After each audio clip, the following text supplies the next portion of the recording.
So hello भाई, जय Hind and स्वागत है आप सभी का स्टैंड अप क्लासेस में। So finally coast guard GD के लिए क्लासेस लेकर के आ चुका हूं मैं।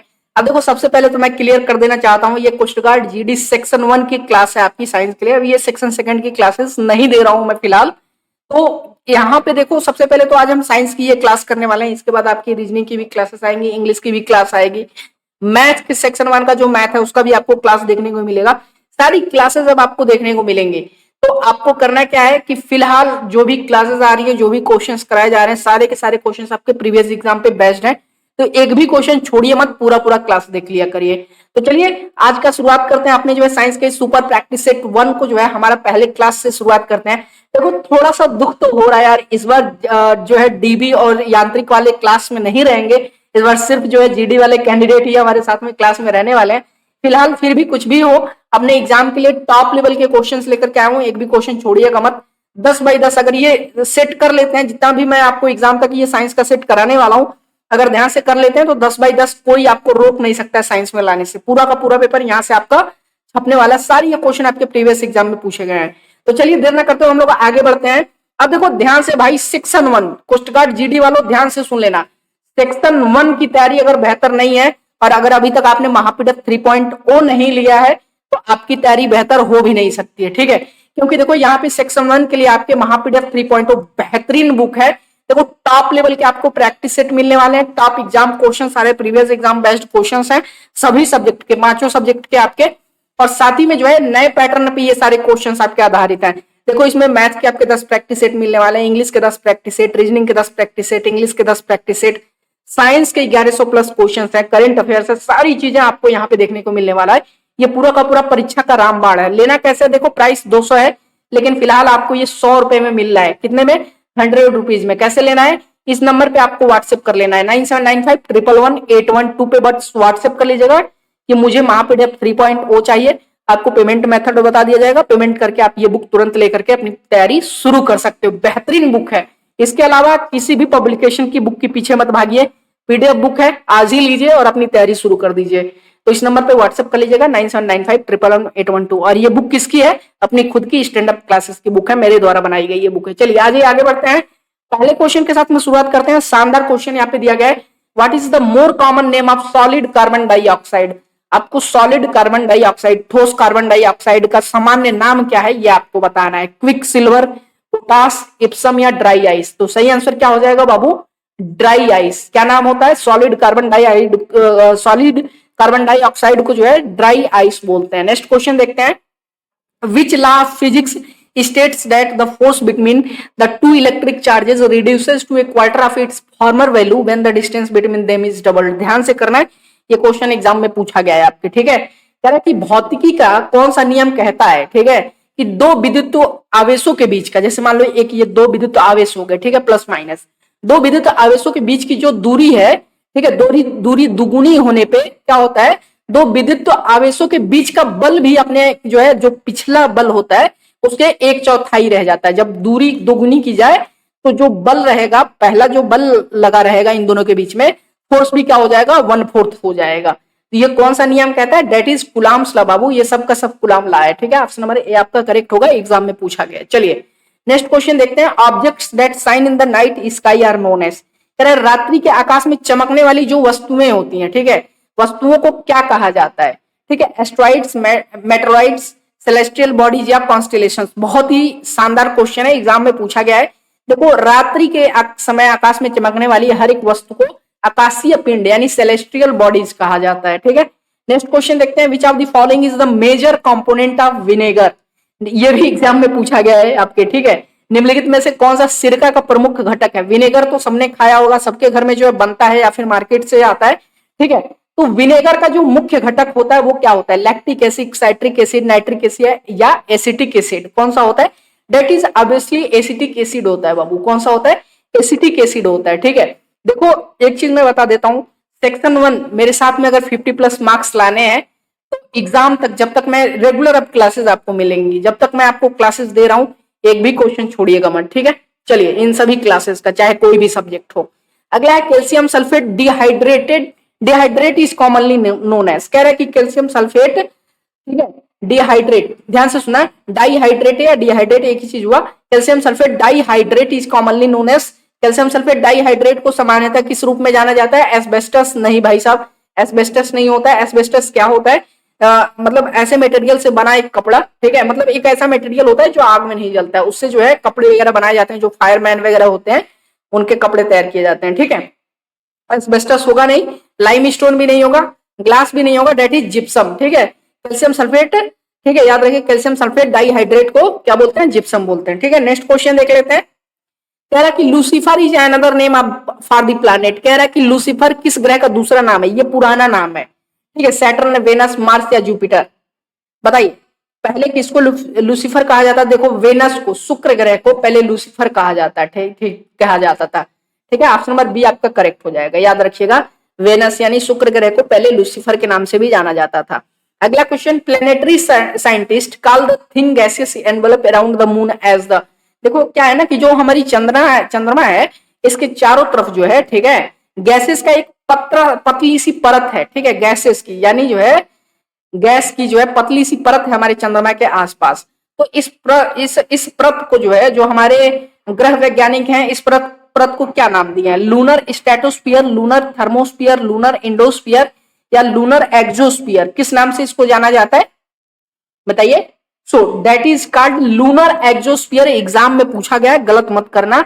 इसको हिंदी में बोलते हैं चंद्र ब्रह्मंडल, ठीक है, याद रखिएगा, चंद्र ब्रह्मंडल। चलिए next question, methane is a colourless. देखो मीथेन गैस जो है, एक ये कलरलेस मतलब रंगहीन, ठीक है, गंधहीन और साथ में गैर विषाक्त, नॉन टॉक्सिस बट फ्लेमेबल होता है। नॉन टॉक्सिस होता है, ठीक है, लेकिन क्या होता है? फ्लेमेबल होता है, तो मतलब जल सकता है, ज्वलनीय होता है, आग पकड़ लेता है। तो what is it's common name? इसको कॉमनली किस नाम से जानते हैं? Heating gas, blue vitriol, laughing gas या मार्स गैस? देखो इसको कहते हैं मार्स गैस। अब मार्स गैस का इसका मतलब क्या हुआ?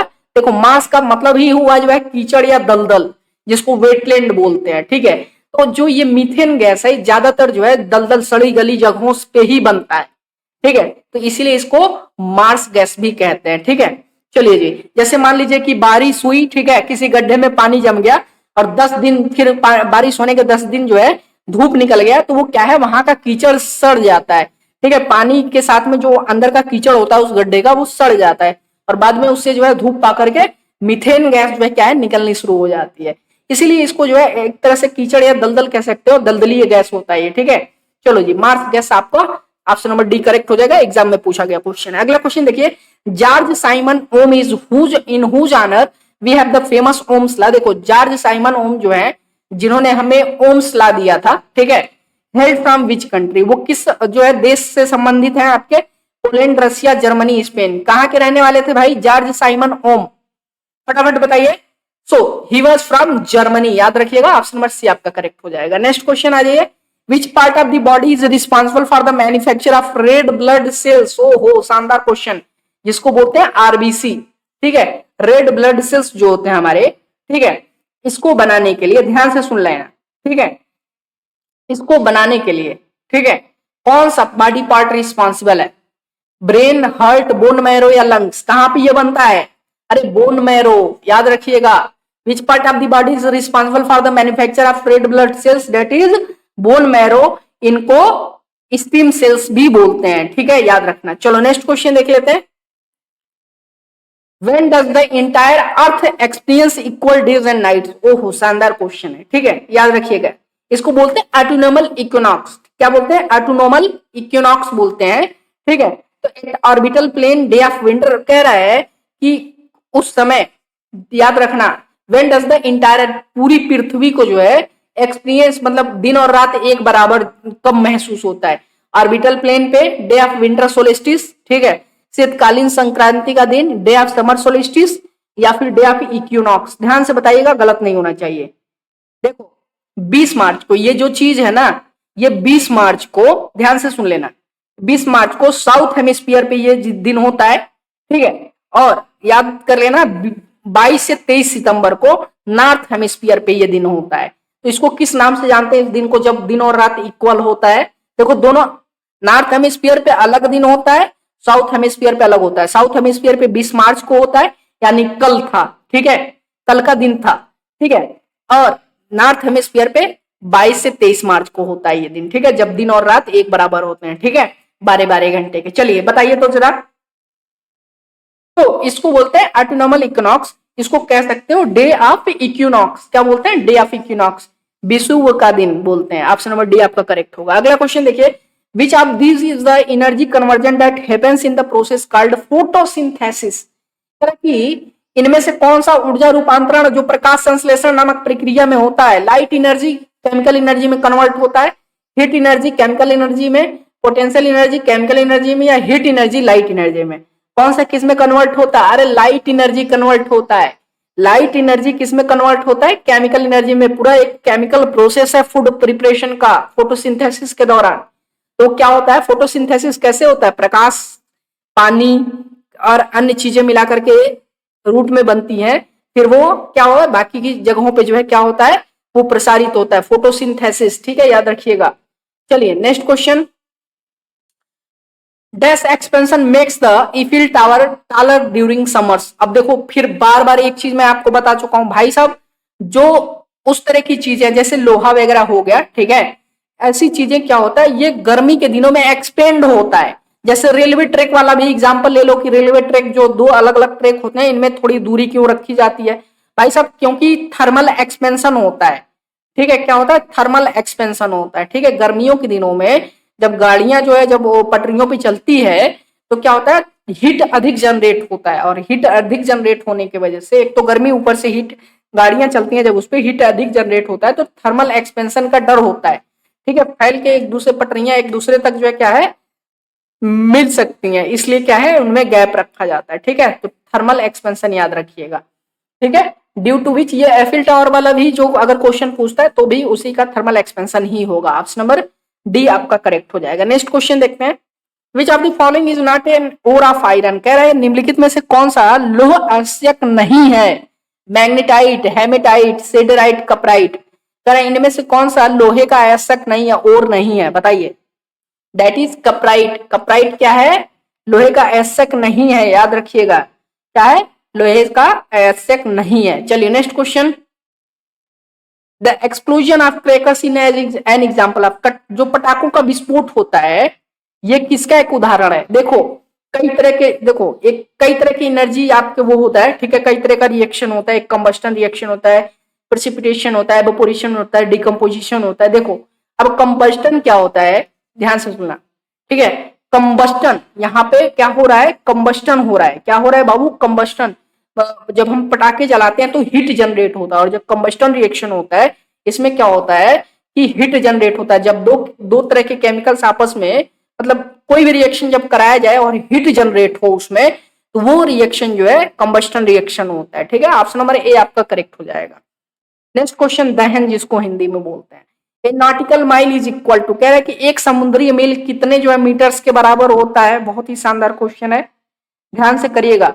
देखो नॉटिकल माइल में ही जो है वो लेंथ वगैरह मेजर करते हैं जो सी में होते हैं, ठीक है। समुद्र में जैसे मान लो कि पनडुब्बी वगैरह चल रही है, जहाज वगैरह चल रही है, जो भी लेंथ मेजर किया जाता है नॉटिकल माइल में ही किया जाता है, समुद्री मील में, ठीक है। तो ये एक नॉटिकल माइल कितने जो है मीटर के बराबर होता है? That is equal to something something 1852 metre, 1852 metre के बराबर होता है एक नॉटिकल माइल। चलो next question, Pierre Curie shared the 1903 Nobel prize in physics with his wife Marie Curie and Henri Becquerel for their discoveries related to. देखो एक Nobel prize मिला था पैरी क्यूरी जी को, ठीक है, उन्होंने शेयर किया था, मतलब सिर्फ ये एक आदमी का काम नहीं था, ठीक है, with his wife Marie Curie, ठीक है, और हेनरी बैक्वेरेल, मतलब तीन लोगों ने मिलकर के एक नोबेल प्राइज को शेयर किया था, मतलब तीनों लोगों का योगदान था उस डिस्कवरी में। वो डिस्कवरी क्या थी भाई जिसके लिए नोबेल प्राइज मिला था 1903 में? पैरी क्यूरी, मैरी क्यूरी और हेनरी बैक्वेरेल को फिजिक्स में। मिरर इमेज नहीं, थर्मोडायनेमिक्स नहीं, एक्सरेज नहीं, रेडियो एक्टिविटी, रेडियो धर्मिकता था, ठीक है। ऑप्शन नंबर डी आपका करेक्ट हो जाएगा। Next question, which of the following acid is not present in grapes. निम्नलिखित में से कौन सा अम्ल जो है अंगूर में नहीं पाया जाता है? साइट्रिक, बताइए। ऑब्वियस सी बात है भाई, साइट्रिक एसिड तो होगा, खट्टापन ऑब्वियस सी बात है होगा।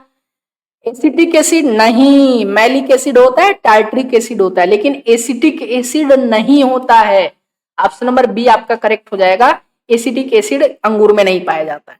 चलो, which are the following is used as substitute of mercury in thermometer. शानदार क्वेश्चन है। कह रहा है कि जो थर्मामीटर्स आपने देखा ही होगा, ठीक है, तो थर्मामीटर में ऑब्वियस सी बात है मरकरी का जो है इस्तेमाल किया जाता है, ठीक है, क्योंकि mercury as a room temperature पे वो क्या होती है, लिक्विड फॉर्म में होती है, और साथ ही में एक्यूरेट टेम्परेचर के हिसाब से अपने आप को ऊपर नीचे करती है, ठीक है, टेम्परेचर के साथ बहुत ही अच्छे से रिएक्ट करती है मरकरी, ये कह सकते हो आप, ठीक है, रिएक्शन देती है अपना। तो सब्स्टिट्यूट के तौर पे थर्मामीटर में मरकरी की जगह किस का इस्तेमाल किया जा सकता है, एग्जाम में पूछा गया था। सेलिनियम, गैलिस्टन, आर्सेनिक या ब्रोमीन, किसका इस्तेमाल हो सकता है? अगर किसी ने ब्रोमीन कहा तो बहुत मार मारेंगे। मुझे पता है कि वो ब्रोमीन भी जो है रूम टेम्परेचर पे लिक्विड फॉर्म में होता है, लेकिन उस तरह का ये रिएक्शन नहीं देता है हीट के खिलाफ, हीट के जो है उसमें सिर्फ और सिर्फ क्या है, गैलिस्टन है, ठीक है, याद रखिएगा। क्या है, गैलिस्टन जो है आपका क्या है, थर्मामीटर में एज ए सब्स्टिट्यूट के तौर पे मरकरी की जगह पे इस्तेमाल किया जा सकता है, ठीक है। नेक्स्ट क्वेश्चन देख लो। हु परफॉर्म्स, वो एग्जाम में पूछा क्या था क्वेश्चन, ध्यान दीजिएगा। Who performs the task of capturing oxygen in the blood. ओहो, कह रहा कि रक्त में जो ऑक्सीजन ग्रहण करने का, देखो होता क्या है, जब आप सांस लेते हो, ठीक है, तो क्या है कि ब्लड जो है, ठीक है, जो ब्लड सेल्स होते हैं वो ऑक्सीजन कैरी करते हैं। अब ऑक्सीजन कैरी करते हुए, ठीक है, वो पूरी बॉडी में जो है वो क्या है, ब्लड सेल्स वो ऑक्सीजन पहुंचाते हैं। तो वो ऑक्सीजन को कैप्चर करने का काम कौन करता है ब्लड के अंदर? कौन करता है, कौन कैप्चर करता है? हीमोग्लोबिन करता है। कौन करता है? हीमोग्लोबिन करता है, ठीक है, याद रखिएगा। Option number A B C D का ऑप्शन नंबर ए आपका करेक्ट हो जाएगा, ठीक है। चलिए जी, नेक्स्ट क्वेश्चन देख लेते हैं। How many degree does the earth rotate about its on axis इन 1 आवर? कि पृथ्वी 1 घंटे में अपनी खुद की धुरी पे कितनी डिग्री का चक्कर लगाती है? 1 घंटे में सिर्फ पूछ रहा है, अपनी खुद की जो है धुरी पे कितना घूमती है 1 घंटे में? 20 डिग्री, 24 डिग्री, 15 डिग्री या 10 डिग्री, कितना घूमती है? That is option number D आपका करेक्ट होगा। 1 घंटे में, ठीक है, याद रखिएगा, 1 घंटे में टोटल कितना घूमती है बताइए? टोटल कितना घूमती है पृथ्वी? That is 15 degree. अब ये कैसे संभव होगा? अब देखो, कैलकुलेशन करो, फटाफट कैलकुलेशन करिए, कैसे होगा फटाफट बताइए। देखो, 24 घंटे में पूरा अपना एक चक्कर पूरा करती है, तो 24 आवर्स इंटू 15 अगर करोगे तो 360 आएगा। 360 डिग्री मतलब पूरा एक गोल चक्कर। समझ में आ गया? बहुत आसान क्वेश्चन है, बस दिमाग लगाने वाली चीज है, थोड़ा सा याद रहेगा तो एग्जाम में गलती नहीं करोगे, ठीक है। चलो जी, ऑप्शन नंबर डी आपका करेक्ट हो जाएगा। पृथ्वी जो है अपने खुद के एक्सिस पे 15 डिग्री जो है क्या है, रोटेट करती है हर प्रत्येक घंटे में। चलो, what is the popular name of ascorbic acid? Ascorbic acid का लोकप्रिय नाम आपको बताना है। विटामिन सी, विटामिन बी12, विटामिन ए, विटामिन के। सही आंसर क्या होगा? That will be vitamin C को ही एस्कॉर्बिक एसिड बोला जाता है, ठीक है, याद रखिएगा। Next question, according to dash pressure is equal to the force divided by area on which it acts. ओहो, शानदार क्वेश्चन है। कह रहा है कि प्रेशर को डिफाइन करना है आपको। प्रेशर का फार्मूला होगा, पता होगा तो आसानी से प्रेशर को डिफाइन कर लोगे, ठीक है। तो प्रेशर का जो है बताइए, ये प्रेशर का जो इन्होंने वो दिया था, ये किसका वो है, आप बताइए फटाफट बताइए।